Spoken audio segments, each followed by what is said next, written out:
O TH Entrevista dessa semana vai abordar o desenvolvimento cognitivo na primeira infância. E para falar sobre o assunto e esclarecer dúvidas, nós convidamos a neuropsicóloga, a Fernanda Barreto. Bem-vinda. Muito obrigada, bom dia para todos. Fernanda, então, conta pra gente, o desenvolvimento cognitivo da primeira infância, o que seria e o que é importante para ter esse bom desenvolvimento? O desenvolvimento cognitivo das crianças, ele está relacionado à aquisição de novos conhecimentos. E o ambiente onde essa criança está inserido é extremamente importante para o desenvolvimento cognitivo dela e para o estabelecimento de conexões neurais que são saudáveis. Joia, essa primeira infância é do primeiro até o 6º ano de idade, não é isso, Fernanda? E esse desenvolvimento está relacionado a todas as bases do ser humano, né? Conhecimento, o emocional, o comportamento, né? Explica melhor para a gente, você que é especialista. Está relacionado à atenção, à percepção, ao raciocínio, à memória, à expressividade. Então, os pais em casa podem estimular essa criança através do lúdico, das brincadeiras. Então, por exemplo, brincadeiras como pega-pega, esconde-esconde, futebol, não só trabalha a própria aceitar regras das crianças, mas também trabalha, por exemplo, a cooperatividade com os outros colegas, a interação social, a expressividade ali através dos jogos de futebol. Então, tudo isso é um universo rico em conhecimento para as crianças. E qual é a importância disso para esse desenvolvimento, por exemplo, a partir de quando passa da primeira infância, se não tiver esse desenvolvimento, essa participação dos pais, quais problemas podem surgir?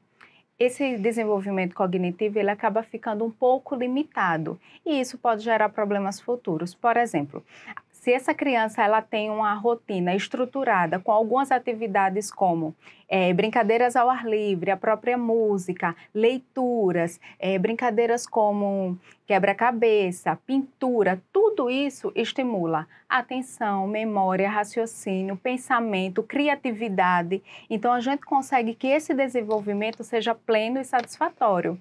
Mas se, por exemplo, os pais trabalham ali durante os 2 turnos, manhã e tarde, essa criança, quando chega da escola, ela acaba ficando muito no telefone.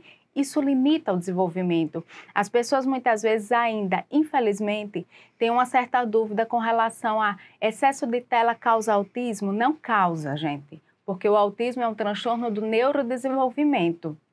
Mas o excesso de tela prejudica, sim, o desenvolvimento de crianças e adolescentes. Então, a gente precisa usar a tecnologia de forma consciente, estabelecer um horário definido para essa criança ficar em tela, que não deve ultrapassar 1 hora, mas apresentar outros recursos para que ela consiga ser estimulada e ter um bom desenvolvimento. Que a gente percebe, né, que é uma geração de pais, poderia dizer, acomodada, porque parece que está terceirizado para os eletrônicos, né? Esse tempo que os pais têm para estar com a criança, para brincar, para inventar uma brincadeira, para descer para o parquinho do condomínio ou para passear, e parece que, não generalizando, claro, mas parece que as pessoas são muito acomodadas e os filhos passam mais tempo com os eletrônicos no quarto do que em convivência. Muitas vezes os pais eles estão sobrecarregados. Porque muitas vezes na dinâmica familiar, o pai e a mãe trabalham os 2 horários muitas vezes, e aí o filho ele acaba ficando ou com a babá, ou por exemplo com a tia, com a avó, e essa pessoa que toma conta dele durante o dia já tem outras atividades para fazer. Então, naquele momento, em alguns casos, esse estar ali com a criança brincando passa despercebido e dá lugar à tela. E é aí que mora o perigo. Primeiro, os pais e as pessoas que convivem com essa criança, elas precisam saber como está o desenvolvimento dessa criança na escola, como foi o dia dessa criança na escola. Então, os pais trabalham o dia todo, mas quando chega, é importante conversar com essa criança, perguntar como ela está se sentindo, o que ela fez na escola, até para desenvolver esse fortalecimento da relação entre pais e filhos, que é extremamente importante. Então, a gente não pode terceirizar o cuidado e deixar a criança ali, por exemplo, na tela. Isso é prejudicial para o desenvolvimento dela. Tela em excesso prejudica o desenvolvimento. O que a gente pode fazer é limitar o horário. chegar para o seu filho e conversar com ele. Por exemplo, olha, o horário para a tela é, vamos supor, de 13 horas até as 16 ou de 13 horas até as 14. Porque se o seu filho fica muito tempo em tela, você não vai conseguir, por exemplo, reduzir esse tempo de uma hora para outra. Tem crianças hoje que passam mais de 7 horas em tela. E aí, quando a gente aplica alguns testes, a gente verifica que elas têm perdas de performance em raciocínio lógico, em linguagem. Então, a gente tem que ter um certo cuidado. Vai reduzindo esse horário aos poucos e vai tendo consistência. Não adianta, por exemplo, falar, olha, filho, você vai ficar no telefone 30 minutos só. E ali chega na hora a criança, por exemplo, chorar, apresentar algum comportamento ali de não querer devolver o telefone e o pai ceder. Nesse comportamento dele de ceder, a criança entende que a resposta que ela apresentou, o comportamento que ela apresentou veio acompanhado da resposta que ela desejava. Então, ela vai fazer isso sempre. Os pais, na criação dos filhos, eles precisam ter limites claros e consistência no que eles falam e conversam com as crianças. E o tempo de tela não pode ultrapassar 1 hora. Importante, né? Não ser agressivo, mas ser firme, Isso. né? Quando está dando essa ordem, limitando. Mesmo que os pais trabalhem durante a semana os 2 horários, mas já funciona, por exemplo, durante o final de semana, tirar o filho da tela e ir para o passeio, ir para uma trilha no parque municipal, por exemplo, ter contato com a natureza, ou até a praia mesmo, que está ali, a gente que vive em Maceió, né, tão disponível para a criança passar o dia brincando longe do celular, mesmo que não consiga durante a semana. Mas no final de semana ter esse tempo para a criança ter essas sensações, né? E isso é muito importante, ele ter essa criança, ela ter os momentos em família e ser estimuladas, por exemplo, através de brincadeiras ao ar livre, a praia, pinturas, desenhos, música e a própria leitura. Gente, a leitura é algo que deve ser estimulado nas crianças de forma assim diariamente, porque além de aprimorar a linguagem, ela também trabalha a atenção, ela estimula o foco, a concentração da criança. Então, isso é muito importante. E os pais, além de ter esses momentos no fim de semana, que é muito importante, também ter uma rotina estruturada com a criança ao longo da semana. É aquilo que você falou, né? Para sim, mostrar interesse na rotina da Isso. criança, mostrar que quer saber como ela se sente, né? E quando o pai e a mãe sentir que não tem esse controle, procurar um profissional, não é para ser orientada.